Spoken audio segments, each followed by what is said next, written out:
कैसे हैं आप सभी। उम्मीद है आप सभी काफी बेहतर होंगे, स्वस्थ होंगे, मस्त होंगे और अपने बोर्ड एग्जाम की तैयारी में लगातार व्यस्त होंगे। तो आज हमारे पास कक्षा 12वीं वाले छात्रों के लिए कुछ स्पेशल है। जैसा यहां पर आप देख सकते हो, जितने भी छात्रों को 2026 में बोर्ड एग्जाम देना है, आज हमारे पास 2026 बोर्ड एग्जाम के लिए केमिस्ट्री का एक न्यू पैटर्न पर मॉडल पेपर है, जो कि आप सभी को पता है कि जो पेपर है हमारा केमिस्ट्री का 25 फरवरी को होने वाला है यूपी बोर्ड की। अगर हम बात करें तो आज के इस वीडियो में जितने बच्चों को केमिस्ट्री की तैयारी करनी है, बिल्कुल इस पेपर को आप जरूर देखेंगे, क्योंकि यहां पर काफी सारी चीजें, जैसे कि भाई आपका जो केमिस्ट्री का पेपर है वो कैसा आएगा, यहां पर पूरा क्वेश्चन आप लोग देख सकते हो। काफी सारे क्वेश्चन यहां पर दिए गए हैं और पूरा का पूरा पैटर्न समझाऊंगा। साथ ही इस पेपर का हल भी आपको मिलेगा, यानी कि सोल्यूशन भी रहेगा क्वेश्चन का। पूर्णांक जो होता है केमिस्ट्री में आप सभी को पता है कि 70 का होता है। 30 नंबर भैया आपको प्रैक्टिकल का जो भी वाइवा वगैरह होता है उसमें मिलते हैं और 70 का पेपर होता है, तब जाकर के आपका 100 नंबर टोटल पूर्णांक होता है। यहां पर आपको डेमो के लिए मैं ये कोड दिखा देता हूं। इस टाइप से आपका जो पेपर का कोड होता है वो आता है, ठीक है। जैसे कि सब्जेक्ट कोड 347 और ये आपका सेट का कोड होता है। आप सभी को पता है कि एक सब्जेक्ट में हमारे टोटल 7 सेट बनते हैं। जैसे कि कोई जीई हो गया तो आपका जी डी हो गया, ऐसे करके कोड होते हैं, ठीक है। और ये बहुत इंपॉर्टेंट होते हैं, तो ये चीजें समझ लीजिएगा। ये सिर्फ आप समझ सकते हो, डेमो है। इसके बाद टाइम की बात कर लेते हैं भैया। 3 घंटे 15 मिनट है ना, जिसमें जो 15 मिनट है आपसे कह रहा है, यहां पर नोट में देख लो, प्रारंभ के 15 मिनट परीक्षार्थियों को प्रश्न पत्र पढ़ने के लिए निर्धारित हैं, ठीक है। फिर निर्देश किस प्रकार से रहेंगे आपके पेपर के, वो भी आप देख लीजिए, ठीक है, क्योंकि सारी चीजों को समझना जरूरी है। तो पहला निर्देश दिया है, सभी प्रश्न अनिवार्य हैं, प्रत्येक प्रश्न के निर्धारित अंक उसके समक्ष दिए गए हैं। दूसरा है, गणनात्मक प्रश्नों में गणना के समस्त पद दीजिए। और तीसरा निर्देश दिया है, प्रश्नों के प्रासंगिक उत्तर लिखिए और जहां आवश्यक हो रासायनिक समीकरण भी दीजिए। क्योंकि देखो मैं बताऊं आपको, केमिस्ट्री के अगर अच्छे नंबर केमिस्ट्री में चाहिए, अभी जस्ट आप आगे सारी चीजों को एक्सप्लेन करके मैं बताऊंगा, तो भाई रिएक्शन जो होती है बहुत इंपॉर्टेंट होती है, क्योंकि रिएक्शन अगर आप अच्छे से नहीं कराओगे तो नंबर नहीं मिलेंगे। और इसके अलावा गणना के समस्त पद दीजिए, मतलब जहां पर आपसे पूछेगा न्यूमेरिकल, ठीक है। न्यूमेरिकल आप सभी जानते हो कि भाई फिजिक्स हो या हमारा केमिस्ट्री हो, ये दोनों सब्जेक्ट जो होते हैं बहुत इंपॉर्टेंट और डिपेंड करता है आपके न्यूमेरिकल पोर्शन पर। तो चलिए ज्यादा टाइम वेस्ट ना करते हुए हम लोग यहां पर शुरू करते हैं अपने पेपर को। यहां से आप आ जाओगे प्रश्न संख्या 1 में। शुरुआत में आपसे पूछेगा क्या, ऑब्जेक्टिव यानी बहुविकल्पीय प्रश्न। तो देखो कह रहा है कि इस प्रश्न के पहले नंबर में प्रत्येक खंड में 4 विकल्प दिए गए हैं, सही विकल्प चुनकर उसे अपनी उत्तर पुस्तिका में लिखिए। तो यहां पर पहला क्वेश्चन देखिए, कह रहा है कि किसी बिलियन के अणु संख्या गुणधर्म निर्भर करते हैं। तो भाई यहां पर आपको मैं आंसर के साथ देने वाला हूं, इसलिए ज्यादा टाइम वेस्ट नहीं करेंगे बिल्कुल हम। तो किसी भी बिलियन के जो अणु संख्या गुणधर्म होते हैं वो डिपेंड करते हैं विलेय के कणों की संख्या पर।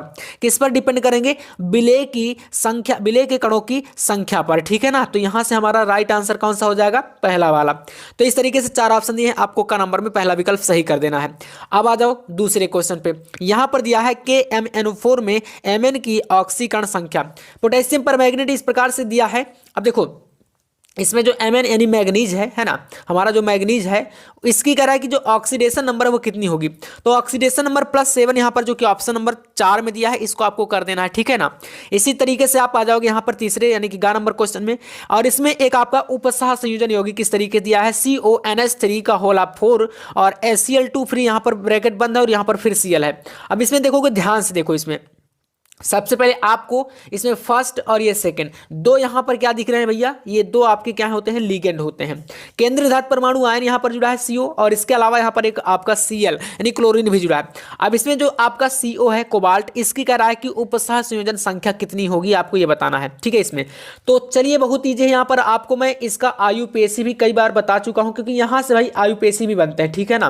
तो IUPAC भी आपको यहां से बनेंगे, और इसके अलावा यहां पर इस प्रकार के क्वेश्चन भी बनते हैं, जो कि पर आपको इसमें ऑप्शन 4 में लगा देना है। कोबाल्ट का जो उपसह संयोजन संख्या होगा है ना, कोऑर्डिनेशन नंबर, ये आपका हो जाएगा +6, इसको कर लीजिए। यहां से आ जाओगे इटार्ट अभिक्रिया में टालुइन को बेंजल्डिहाइड में ऑक्सीकृत करते हैं, तो किसके द्वारा, तो यहां पर हो जाएगा CrO2Cl2 के द्वारा, ठीक है ना। तो यहां से हमारा कौन सा सही है ऑप्शन, आपका सेकंड वाला।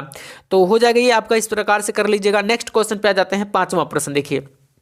इसमें दिया है बेंजीन डाई एजोनियम क्लोराइड की अभिक्रिया क्षारीय माध्यम में फिनॉल से होने पर प्राप्त होता है। यहां पर क्या है भाई, प्राम लिखा है, तो इसको क्या कर लेंगे हम लोग, यहां पर प्राप्त होता है, ठीक है। क्या होता है, इस तरीके से कर लीजिए, प्राप्त होता है। तो चलिए यहां से देखिए, कह रहा है कि बेंजीन डाई एजोनियम क्लोराइड, ठीक है ना, बेंजीन डाई एजोनियम इस तरीके से होता है। ये बेंजीन आप बना लोगे यहां पर, ठीक है, इस प्रकार से संरचना। तो मैं बना के दिखा देता हूँ आपको। यहाँ पर इस तरीके से मान लो ये हमने क्या बनाया, ये हमने बनाया एक बेंजीन, ठीक है ना। और यहाँ पर आपको जोड़ देना है N2Cl, ये बेंजीन डाइओजेनियम क्लोराइड है। अब कह रहा है कि क्षारीय माध्यम में फिनॉल से होने पर प्राप्त क्या होगा, तो इसमें हमें क्या प्राप्त होगा, पैरा हाइड्रोक्सी एजोबेंजीन। क्या मिलेगा, पी मतलब यहाँ पर पैरा, ठीक है ना, पैरा हाइड्रोक्सी एजोबेंजीन, यानी कि सेकंड वाला ऑप्शन आपका सही है, इसमें कर लीजिएगा। लास्ट ऑब्जेक्टिव यहाँ पर यानी कि 6 नंबर प्रश्न है, क्योंकि 6 ऑब्जेक्टिव ही पूछे जाते हैं। किस विटामिन की कमी से रतौंधी होता है। देखो विटामिन से रिलेटेड एक प्रश्न आपका बनता है हमेशा। तो विटामिन ए आप सभी को पता होगा कि भाई विटामिन जो ए होता है इसकी कमी से जैसे कि रतौंधी होता है। अब मान लो विटामिन सी है, इससे आपका बेरी बेरी होता है। इस प्रकार के कई सारे विटामिन से रिलेटेड जो रोग होते हैं वो भी आपको याद कर लेना है, ठीक है ना। तो कर लीजिएगा, विटामिन ए आपका बिल्कुल यहां पर करेक्ट है। ये 6 ऑब्जेक्टिव मैंने आपको बता दिए। यहां से आप आ जाओगे प्रश्न संख्या 2 में, ठीक है। अब यहां से आपके अति लघु उत्तरीय प्रश्न बनेंगे, जैसे कि दूसरे के अंतर्गत आपका पहला जो क्वेश्चन है का नंबर 2 का इस तरीके से दिया। देखो इसमें प्रश्न क्या कर रहा है, देखिएगा। इसमें क्वेश्चन कर रहा है कि किसी विलयन की मोलरता और मोललता, ये दोनों के बीच का अंतर क्या होता है, स्पष्ट कीजिए। इनके मान तापक्रम में परिवर्तन के साथ किस प्रकार प्रभावित होते हैं। तो मतलब मेरे कहने का मतलब यहां पर यही है कि भाई आपको मोलरता और मोललता को स्पष्ट करना है। चलिए सिंपल सा है, और मैंने बताया भी है कि अगर आप विलियन चैप्टर से ये 2 प्रश्न नहीं तैयार करते हो तो समझ लेना कि आपका नंबर 100% कटेगा इस बार, ठीक है। तो आपको मोलरता हो गया, मोललता हो गया, मोल अंश या मोल प्रभाव, ये जो परिभाषाएं हैं ना डिफिनेशन वाले क्वेश्चन, इनको जरूर कर लीजिएगा। चलिए देखिए मोलरता के बारे में।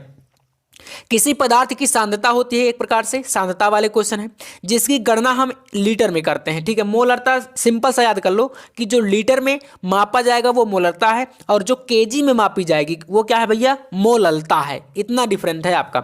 विलयन में घुले विलेय के मोलों की संख्या के रूप में की जाती है, जबकि जो मोललता है ये किसी पदार्थ की सांद्रता होती है जिसकी गणना हम काहे में करते हैं, किलोग्राम, अर्थात मैंने बताया शुरू में ही कि केजी में, ठीक है ना। ये फर्क है। विलायक में पाए जाने वाले विलेय के मोलों की संख्या के रूप में की जाती है, ठीक है। अब बात कर लेते हैं मोलरता। देखो मोलरता जो होती है तापमान बढ़ने के साथ मोलरता जो है घटती है, और मोलरता विलायक के मोलों की संख्या और घोल के आयतन का अनुपात होती है।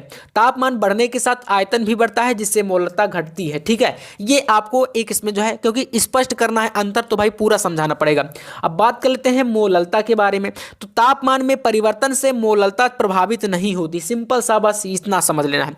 यानी अगर हम बात कर लें किसकी, मोलरता की, ठीक है, हम क्या बात कर लें भैया, मोलरता की, तो मोलरता में इतने सारा प्रभाव पड़ेगा टेम्परेचर से, लेकिन सिंपल सा जो मोललता होती है इसमें तापमान से कोई भी इफेक्ट नहीं पड़ता, मतलब कि तापमान पर निर्भर ही नहीं करती मोललता, क्योंकि इसको हम लोग काहे में मापते हैं, इसको हम केजी में मापते हैं, ठीक है ना। और इसको आपका जो मोललता है ये आपकी लीटर में, ठीक है ना। तो इन दोनों में इतना डिफरेंट है, इसको कर लीजिएगा। नेक्स्ट क्वेश्चन आपके पास खा नंबर, पाइरोलुसाइड से पोटेशियम परमैंगनेट बनाने की विधि का वर्णन कीजिए, परमैंगनेट आयन का संरचना सूत्र बनाइए, ठीक है। तो ये इस तरीके से इसका आंसर दे देना है। देखो यहाँ पर पोटेशियम परमैंगनेट का निर्माण पाइरोलुसाइड एस यानी कि MnO2 के चूर्ण को KOH जैसे क्षार धातु हाइड्रोक्साइड के साथ वायु या KNO3 जैसे ऑक्सीकरण एजेंट की उपस्थिति में संयोजित करके किया जाता है, ठीक है। यहाँ पर ये आपके पास संरचना इस तरीके से बना देना है। अगले क्वेश्चन पे आओगे तो यहाँ पर देखने को मिला उपसंयोजन यौगिक में आयनन समावयवता और बंधनी समावयवता क्या होती है। तो पहले आयनन समावयवता देख लीजिए।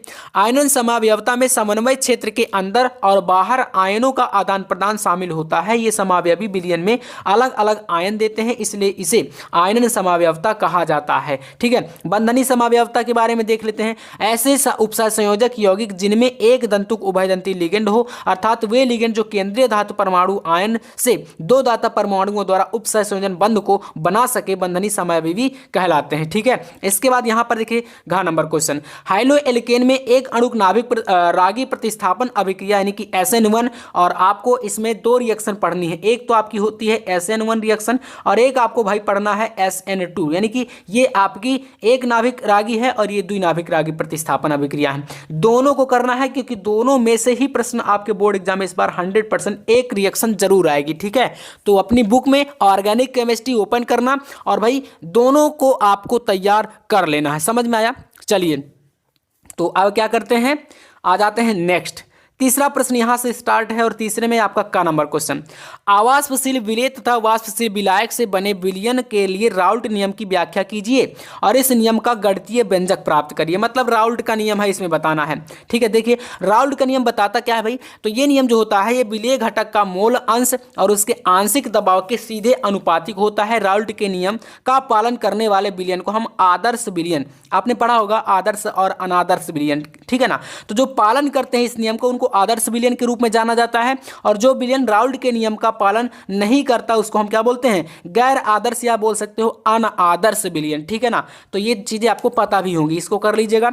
इसके बाद आइए नेक्स्ट क्वेश्चन यहां पर है एथेनॉल के निर्जलीकरण की क्रियाविधि। अगला क्वेश्चन यहां पर है फेहलिन विलयन और सिर्फ अभिकर्मक द्वारा एल्डिहाइड तथा कीटोन की भिन्नता कैसे करते हैं, यानी कि इन दोनों में अंतर स्पष्ट करना है। और ये दोनों प्रश्न मैंने अभी इस वीडियो में नहीं कराए हैं क्योंकि इनका एक वन शॉट बहुत जल्द आने वाला है इस चैनल पर। ठीक है ना, वन शॉट आपका आएगा। ऑर्गेनिक केमिस्ट्री के जितने भी इंपॉर्टेंट आपके क्वेश्चन है वो सभी प्रश्नों को हम एक वन शॉट के माध्यम से करने वाले हैं। तो चैनल पर अगर पहली बार आए हैं तो सब्सक्राइब करके रखना, ठीक है ना, जल्द वो क्लास आपको मिलेगा। नेक्स्ट है कार्बोहाइड्रेट को परिभाषित करिए, ग्लूकोज और फ्रक्टोज में विभेदनीय अंतर बताना है। देखिए कार्बोहाइड्रेट क्या होता है, तो कार्बोहाइड्रेट 3 सूक्ष्म पोषक तत्वों में से एक है जिनके माध्यम से या जिसके माध्यम से मानव शरीर ऊर्जा प्राप्त करता है। इसमें रासायनिक स्तर पर कार्बन, हाइड्रोजन और ऑक्सीजन परमाणु होते हैं। कार्बोहाइड्रेट के उदाहरण जैसे कि ग्लूकोज, स्टार्च और लैक्टोज। अंतर की बात कर ले तो यहाँ पर इस तरीके से यहाँ पर देखो अंतर भी बताया गया। एक तरफ है ग्लूकोज, ठीक है, यहाँ पर क्या है आपके सामने, एक तरफ है ग्लूकोज, एक तरफ है फ्रक्टोज। बात कर लेते हैं ग्लूकोज क्या होता है, ये अंगूर की शर्करा के रूप में जाना जाता है और फ्रक्टोज क्या होता है, इसे फलों की चीनी के रूप में जाना जाता है। दूसरा अंतर ग्लूकोज में देखिए, ग्लूकोज जो होता है वह 6 सदस्यीय वाला का होता है और फ्रक्टोज भाई ये 5 सदस्यीय वाला का होता है। ग्लूकोज में तीसरा वाला देखिए, यह शरीर के लिए उपयुक्त ऊर्जा का स्रोत है, लेकिन जो फ्रक्टोज होता है ये मस्तिष्क और मांसपेशियों के लिए ऊर्जा का स्रोत है। अब बात कर लेते हैं ग्लूकोज में चौथा नंबर, यह कम वसा का उत्पादन करता है, जो कि फ्रक्टोज जो होता है ये अधिक से अधिक वसा का उत्पादन करता है। कुछ इस तरीके से आप ये जो अंतर है इसको तैयार कर सकते हो। यहां से आ जाओगे प्रश्न संख्या 4 के का में, मोलल उन्नयन स्थिरांक को परिभाषित कीजिए। इसमें यहां तक ये करना था, तो इसके आप जो थ्योरी का पोर्शन उसको अलग कर सकते हो। बाकी यहां से आपका न्यूमेरिकल है, देखो 0.6 ग्राम यूरिया, मोलर द्रव्यमान इसका 60 होता है यूरिया का। 100 ग्राम जल में बने जलीय विलयन के क्वथनांक की गणना करना है। जल का जो मोलर उन्नयन स्थिरांक है इसका मान दिया है यहाँ पर आपके पास 0.52 kilogram kelvin kilogram mole inverse है। और जल का क्वथनांक एक और यहाँ पर दिया है 373.15 केल्विन।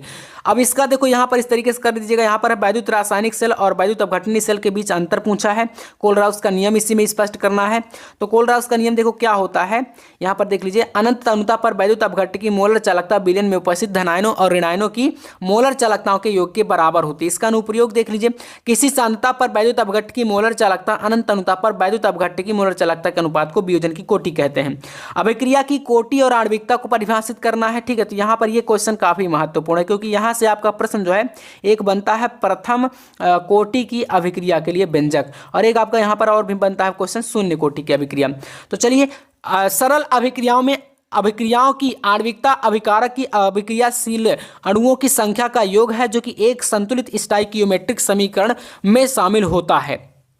इसके अलावा थ्योरी पोर्शन यहाँ पर देख लो, प्रयोगों द्वारा प्राप्त किसी अभिक्रिया के वेग समीकरण में सांद्रता पदों के घातांकों के योग को उस अभिक्रिया की कोटि कहते हैं, ठीक है। और ये कोटि प्रथम, द्वितीय, तृतीय या शून्य कोटि की हो सकती है। यहाँ से अगला क्वेश्चन, LuOH का होलाप्थराइज की अपेक्षा LaOH का होलाप्थराइज अधिक क्षारीय क्यों होता है, रीजन बताइए। तो भाई इसका आंसर है, यहाँ से आपको पूरा का पूरा वीडियो को रोक लो और पढ़ लीजिए अच्छे तरीके से, क्योंकि थ्योरी पोर्शन है, इसमें ज़्यादा कुछ समझना आपको नहीं है।